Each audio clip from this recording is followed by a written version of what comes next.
Pose with the fans. Pose with the pose with the pose with the fans. Pose with the pose with the pose with the fans. Pose with the fans.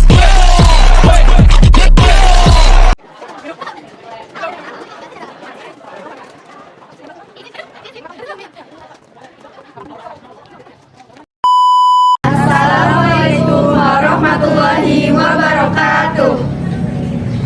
Kami dari kelompok 2 akan menjelaskan materi sejarah tentang menuju proklamasi kemerdekaan Indonesia. Selamat menyaksikan.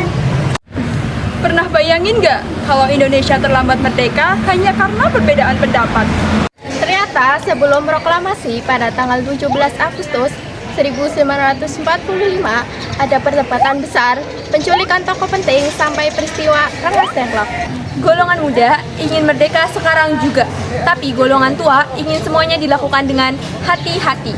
Nah, di video ini kita akan membahas perjalanan menuju kemerdekaan Indonesia. Mulai dari pembentukan PPKI, landasan proklamasi hingga peristiwa Rengas Dengklok yang bersejarah.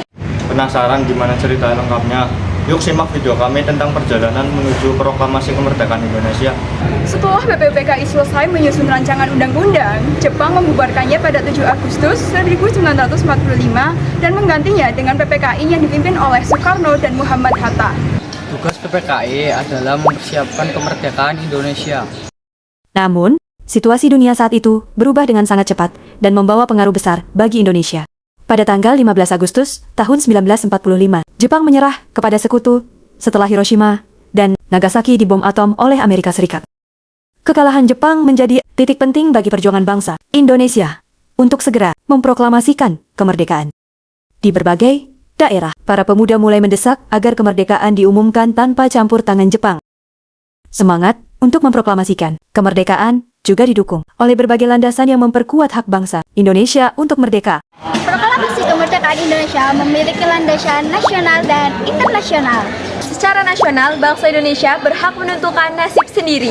Secara internasional, hak kemerdekaan didukung oleh Piagam Atlantik dan Piagam San Francisco yang menyatakan bahwa setiap bangsa berhak hidup merdeka. Dengan dukungan tersebut, keinginan bangsa Indonesia untuk segera merdeka semakin kuat menjelang bulan Agustus tahun 1945. Namun, para tokoh perjuangan memiliki cara yang berbeda dalam menentukan waktu pelaksanaan proklamasi. Menjelang proklamasi, terjadi perbedaan pendapat antara golongan tua dan muda.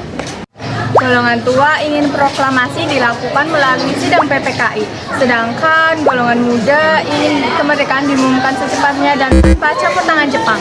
Golongan muda khawatir apabila proklamasi dilakukan melalui PPKI, maka kemerdekaan Indonesia akan dianggap sebagai hadiah dari Jepang. Karena itu, pada 16 Agustus 1945, golongan muda membawa Soekarno dan Hatta ke Rengas Dengklok agar tidak dipengaruhi oleh Jepang. Di Rengas Dengklok, Soekarno dan Muhammad Hatta akhirnya kembali didesak agar segera memproklamasikan kemerdekaan Indonesia.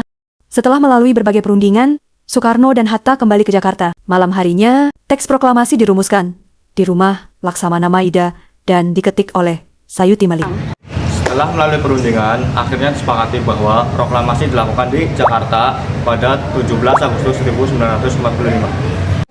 Perjuangan para pahlawan mengajarkan kita bahwa kemerdekaan tidak diraih dengan mudah. Perbedaan pendapat bukan untuk memecah bangsa, Melainkan untuk memperjuangkan Indonesia yang merdeka. Jangan lupakan sejarah Dan teruslah menjaga persatuan Indonesia.